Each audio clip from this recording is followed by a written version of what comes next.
आज भाजपा को इस बात का इल्म हुआ कि हम नीतीश कुमार से सदन में नहीं लड़ सकते हैं। हमारे लिए बहुत घातक होगा, हमारे स्वास्थ्य के लिए नीतीश कुमार से लड़ना सदन में। भाजपा जानती है कि अगर एक बार नीतीश तेजस्वी एक हो जाते हैं तो हमारे लिए मुश्किल है, 15 साल फिर विपक्ष में बैठना पड़ेगा। जब मंत्रिमंडल में दबाव बन रहा है कि बदलाव हो सकता है, तो कुछ लोग नीतीश शरणम गच्छामि की जाति की जनगणना बिहार में होगी तो भाजपा का एक बड़ा हिस्सा 70% के आसपास इसके विरोध में होगा, लेकिन बोलेगा कुछ नहीं।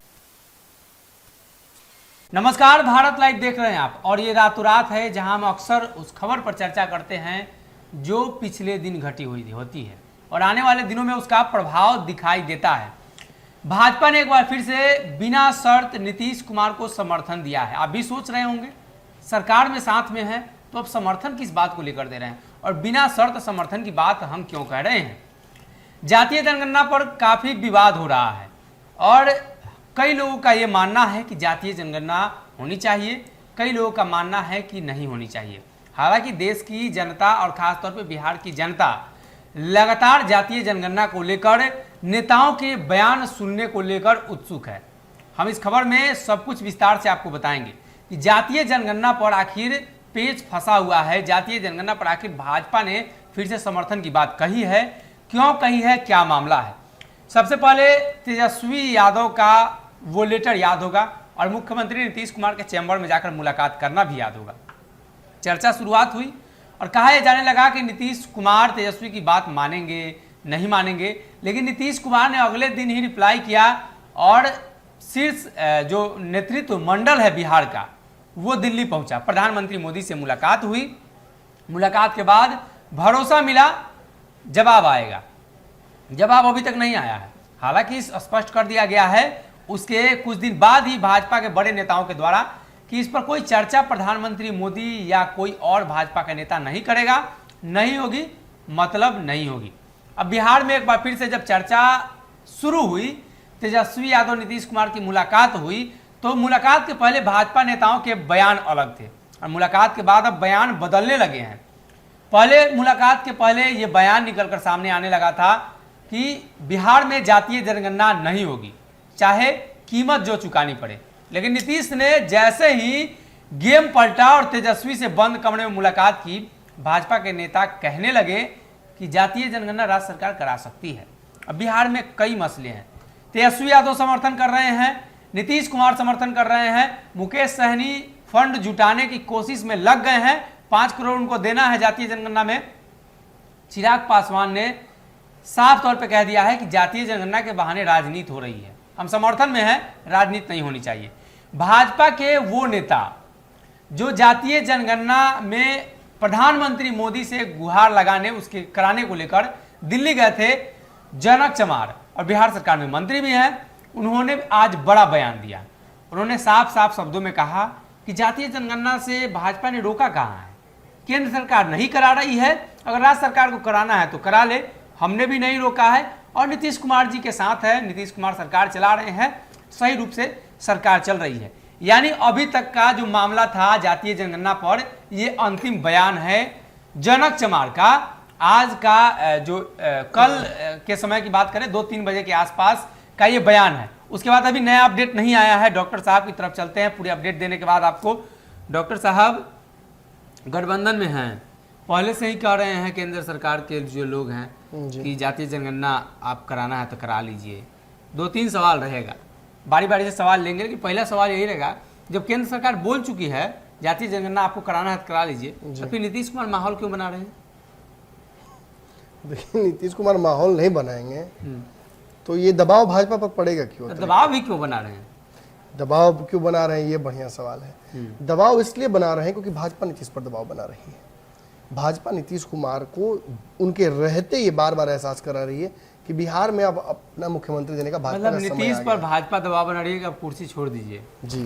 तब नीतीश उधर दबाव बना रहे हैं। बिल्कुल, कहीं ना कहीं से दबाव को रिलीज किया जाएगा और नीतीश कुमार का तरीका ही वही। मैंने आपको कल भी कहा था, याद होगा आपको, मैंने कल आपको कहा था कि मुझे बहुत इस बात को लेकर उत्सुकता है कि भाजपा कैसे रिएक्ट करती है नीतीश कुमार के इस दबाव पर, क्योंकि नीतीश भी चेकमेट है और भाजपा भी चेकमेट है। नीतीश ऐसा चेकमेट है कि हार जीत दोनों उनके फायदे में होगा, और भाजपा ऐसा चेकमेट है कि भाजपा के पास एक ही रास्ता कि या तो वो सरकार गिराकर पीछे हट जाए, मतलब अपनी एजेंडे को पूरा करने के लिए सरकार गिरा के वो नीतीश कुमार से लड़ाई ले और सरकार की स्थिति खराब हो जाए। मतलब दूसरा कि भाजपा इस मुद्दे पर नीतीश कुमार के समर्थन में खड़ी हो जाए, जिससे भाजपा का ओरिजिनल स्टैंड गड़बड़ा जाएगा। अब आप एक बात जान लीजिए और कुछ सवालों का मेरे जवाब दीजिए। कल भाजपा के एक मंत्री ने कहा कि जगत जनगणना कराने की आवश्यकता नहीं है, बिहार में तो बिल्कुल ही नहीं है, और जनगणना क्या कराना जब तेजस्वी यादव सरकार चलाने की चेष्टा कर रहे हैं तो उन्हें नहीं करना चाहिए ऐसा। उसके बाद लोजपा के एक नेता ने बयान दिया कि जातिगत जनगणना लालू यादव ने भी नहीं कराया था जी। और आज बयान आया जनक चमार जी का कि जातिगत जनगणना बिहार में करा सकते हैं, कोई रोक थोड़ी रहा है। नरेंद्र मोदी ने तो स्पष्ट ओरिजिनल कर दिया। बयान वही माना जाए, इसलिए कि बिहार भाजपा की तरफ से वो दिल्ली गए थे। अब जरा बात समझ लीजिए, बिहार सरकार में जनक चमार जी का हैसियत क्या है? मंत्री हैं, लेकिन ओहदा खास नहीं है। अब एक बात और जान लीजिए, जवाब दीजिए। नीतीश कुमार जो यहाँ से गए थे नरेंद्र मोदी से मुलाकात करने, तो बिहार से वो किन पार्टियों को लेकर गए थे? बिहार के सभी पार्टी पहुंची थी साथ में। मैं जो जवाब सुनना चाह रहा हूँ वो दीजिए ना, उसमें कौन सी पार्टी भी थी? भाजपा थी। भाजपा भी थी। भाजपा की तरफ से उस लिस्ट में किसका नाम था? जनक चमार का। अब आपको समझ में आ रहा है क्या हो रहा है? जनक बार नहीं, एक बात समझ लीजिए, ये स्थापित करने दीजिए मुझे। बिहार में भाजपा में गुटबाजी है। कुछ लोग सरकार बचाना चाहते हैं। सरकार क्या बचाना चाहते हैं? अपने आप को बचाना चाहते हैं, अपना मंत्री पद बचाना चाहते हैं। आपको ये भी पता है कि नीतीश कुमार ने एक एडिशनल दबाव बना रखा है, भाजपा भी इस दबाव को बना रही है कि बिहार में मंत्रिमंडल में फेरबदल होगा। जी सोचिए, इन सब चीज़ों को जोड़िए, समझने का प्रयास कीजिए। जब मंत्रिमंडल में दबाव बन रहा है कि बदलाव हो सकता है, तो कुछ लोग नीतीश शरणम गच्छामी, कुछ संजय जायसवाल या केंद्रीय नेतृत्व शरणम गच्छामी। भाजपा का एक और तीसरा लॉबी क्या इंतजार कर रहा है कि दोनों बाहर निकल जाए, दोनों भसक जाए और हमें मौका मिल जाए, जैसे इसमें सुशील मोदी शामिल है। और यही करो, चौथा बस गुट बता दूं, चौथा गुट भी है जो चाहता है कि ये सब कुछ खत्म हो जाए और हम अकेले चुनाव लड़े, जिसके चेहरा कौन हो सकते हैं आप अच्छे से समझते हैं। हिंदुत्व का एजेंडा, जी, जिस केंद्र नेतृत्व की बात कर रहे हैं आप, जो केंद्र नेतृत्व से प्रभावित है जी, उसमें वो नेता शामिल हो सकते हैं जिनको पता है कि अकेले लड़ेंगे तो मंत्री हम ही बनेंगे, नीतीश के साथ रहेंगे तो हम ही बनेंगे। नीतीश के गुड बुक में जो होंगे, नहीं, भाजपा के जो गुड बुक में होंगे। अच्छा, भाजपा के गुड बुक में। अच्छा, दूसरा सवाल मेरा ये है कि जनक चमार को इसलिए भेजा गया कि केंद्र सरकार ST SC का जनगणना कराना चाहती है जी, OBC का नहीं कराना चाहती है। जी, भाजपा चाहती तो OBC नेता को दिल्ली भेज सकती थी, जनक चमार को क्यों भेजी? जी, यही तो पॉइंट है। मैंने आपको आज से पहले कुछ दिनों पहले कहा था, भाजपा उस दिन भी क्लियर की थी कि हम जिस प्रतिनिधि को भेज रहे हैं उसका जनगणना होने वाला है, जिसको नहीं भेज रहे हैं उसका नहीं होने वाला है। और आपको याद होगा, जब भी भाजपा, मैं आपको कहता हूं, जब भी भाजपा को यादव से लड़ना होता है तो वो यादव उतारती है, नित्यानंद राय को उतारती है। जब उसे लवकुश करना होता है तो सम्राट चौधरी को आगे करती है। जब उसे निषाद समाज से भिड़ना होता है तो अजय निषाद सामने आ जाते हैं। यानी सब कुछ सेट है।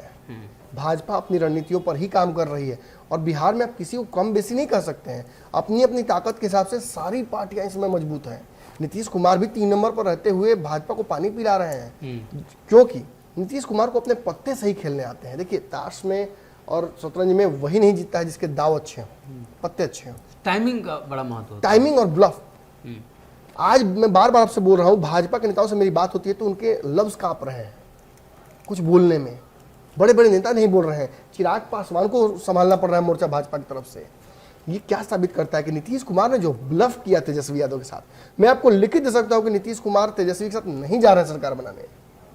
लेकिन बंद कमरे में मुलाकात का धड़कन, लेकिन मुलाकातें जो बार बार हो रही है, आपका ना खर्चा हो रहा है, जिसके ऊपर दाव लगा हुआ है वो तो परेशान होगा ना। सारा पूंजी, सारा हिम्मत, सारा मेहनत भाजपा का इसमें जा रहा है। भाजपा जानती है कि अगर एक बार नीतीश तेजस्वी एक हो जाते हैं तो हमारे लिए मुश्किल है, 15 साल फिर विपक्ष में बैठना पड़ेगा। और चाह कर भी इस बार सुशील मोदी वाला गेम नहीं खेल सकते हैं, जी। फिर कहीं ना कहीं धर्मेंद्र प्रधान वाला गेम नहीं खेल सकते हैं, नीतीश इस बार उड़े तो विक्रम बेताल वाला एपिसोड नहीं है कि बार बार बेताल उड़ जाएगा, बार बार विक्रम उसको बना के पीठ पर बिठा ले आएंगे। इस बार नहीं मानेंगे, इस बार विक्रम कोई बेताल मुद्दा नहीं भी होगा। नहीं है। पहला वाला केस जो तेजस्वी वाला वो सब पेंडिंग है। नीतीश कुमार देखिए समय के साथ नीतीश कुमार सब भूल जाते हैं, शराबबंदियों भूल जाएंगे, आप देख लीजिएगा। लगभग भूल ही गए, 2000 पे जब आ गया मामला तो ये भूलना ही कहलाएगा। और ये देखिए सब कुछ राजनीति के लिए ही होता है बिहार में जी। और इन राजनेताओं को आप मजा हुआ समझिए। ये अगर किसी के यहाँ खाना भी खाते हैं इफ्तार माने तो उसमें भी राजनीति कर लेते हैं, तो आप समझिए कि हर चीज में जोड़ घटाव तो कहीं ना कहीं है ही। बड़ी बात क्या है जो हम करने आए हैं? बड़ी बात यह है कि भाजपा ने आज स्पष्ट कर दिया, कल बयान विरोधाभासी था जी, कल माहौल भी विरोधाभासी था। आज भाजपा को इस बात का इल्म हुआ कि हम नीतीश कुमार से सदन में नहीं लड़ सकते हैं। जी। हमारे लिए बहुत घातक होगा हमारे स्वास्थ्य के लिए नीतीश कुमार से लड़ना सदन में, हम क्यों विरोध करें। और कहीं ना कहीं अशोक चौधरी का बयान भी संतुलित जो आया जी जी कि अन्य राज्यों में भी तो करने की लोग तैयारी कर रहे हैं, तो फिर हम बिहार में ही ये बवाल क्यों हो रहा है। और अगर बिहार में हो भी रहा है तो ये तो हमें सत्ता पक्ष को मिलकर तय करना है। कई राज्यों में तो हो भी चुके हैं ना, हो भी चुके हैं तो हम भी करेंगे। और बात जहां तक गधा घोड़ा और बाकी सब चीजों की है, जनगणना की, तो सरकार धीरे धीरे प्रावधान सबके लिए लाती है। एक दिन में तो सारा कानून नहीं बनता है। आज भी शराबबंदी कानून एक एग्जाम्पल है कि बदलते बदलते कहां तक आ गए हम। जी जी। तो ऐसे ही चीजें बदलती हैं और आज भाजपा और जदयू के बीच एक सामंजस्य दिखने का प्रयास छोटा सा हुआ।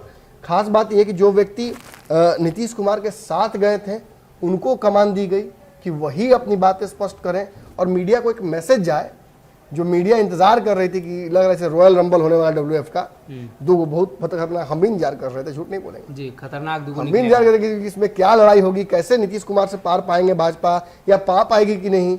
लेकिन मैं आपको कहा था कि मुझे ज्यादा उम्मीद है कि भाजपा सरेंडर करेगी, सरेंडर कर दी और सरेंडर भाजपा ने आज कर दिया। जनक चमार जी ने जो कहा है इससे ये स्पष्ट हो जाता है कि जातिगत जनगणना बिहार में होगी तो भाजपा का एक बड़ा हिस्सा 70% के आसपास इसके विरोध में होगा, लेकिन बोलेगा कुछ नहीं, डर से नहीं बोल पाएगा, कुछ नहीं बोलेगा।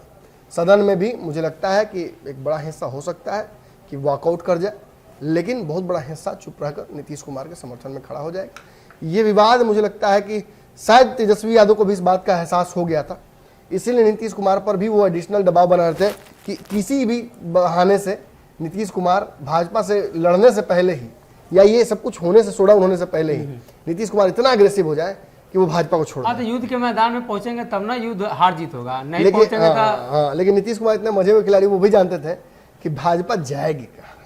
इस मुद्दे पर तो भाजपा को पीछे हटना ही पड़ेगा। लेकिन वही बात है, मैं फिर घूम फिर कर कहूंगा, बकरे की अम्मा कब तक खैर मनाएगी, ईद नहीं तो दिवाली में काटी जाएगी। आज जातिगत जनगणना एक बहुत बड़ा बुलेट था, आपने डॉज कर दिया इस बुलेट को, कहा था डॉजिंग अ बुलेट, क्रिकेट में कहा जाता है। लेकिन जब जनसंख्या नियंत्रण आएगा तब जब विशेष राज्य का दर्जा लेके ठीक है, मैं अब विशेष राज्य दर्जा फेंकते हैं, मैं जनसंख्या नियंत्रण लेके आता हूँ। अब मैं कहता हूँ सिटीजन चार्टर लेके आएंगे, यूनिफॉर्म सिविल कोड, तब तक नीतीश जी का सरकार खत्म हो जाएगा और उसके बाद NRC भी है, वो भी चर्चा में है। तो नीतीश जी रिटायरमेंट ले लेंगे तब तक 25 तक। चलिए देखते हैं, बहुत मजेदार समय आने वाला है। राजनीतिक कमेंट्री जिनको पसंद है, IPL चल रहा है, इधर ये भी मैचेस चल रहे हैं, इसमें भी ज्यादा इंटरेस्टिंग है, इसमें भी कई टीमें खेल रही हैं, कोई एक दो टीम थोड़ी है। और भाजपा जैसी टीम जिसका जो चेन्नई सुपर किंग इसको MI कहा जाता है, वो लग रहा है कि निचले पायदान पर सबसे बैठी हुई है, वो एडजस्ट कर रही है, वो नीतीश कुमार के सामने झुकने की तैयारी कर रहे हैं। और मैं नीतीश ही क्यों कहूँ, तेजस्वी के सामने झुक रही है जी। तेजस्वी ने जो एजेंडा प्रस्तुत किया उस एजेंडे पर खेल गई जी। और भाजपा को खेलना पड़ा। भले ही चिराग पासवान ने हिम्मत जुटाई और उन्होंने तेजस्वी से भी दो हाथ किए और नीतीश कुमार से भी, लेकिन टाइमिंग सब बड़ा परफेक्ट है तेजस्वी यादव का। अभी तक इस चीज को लेकर चर्चा नहीं हो रही थी, एक बात, तेजस्वी ने अचानक से प्रेस कॉन्फ्रेंस किया और ऐलान कर दिया, और देखिए पदयात्रा ऐलान भी किया, कैंसिल भी कर दिया, कैंसिल भी कर, मतलब टाइमिंग बहुत परफेक्ट। सब दबाव के लिए था कि नहीं, अब तो स्पष्ट हो गया सब दबाव के लिए था।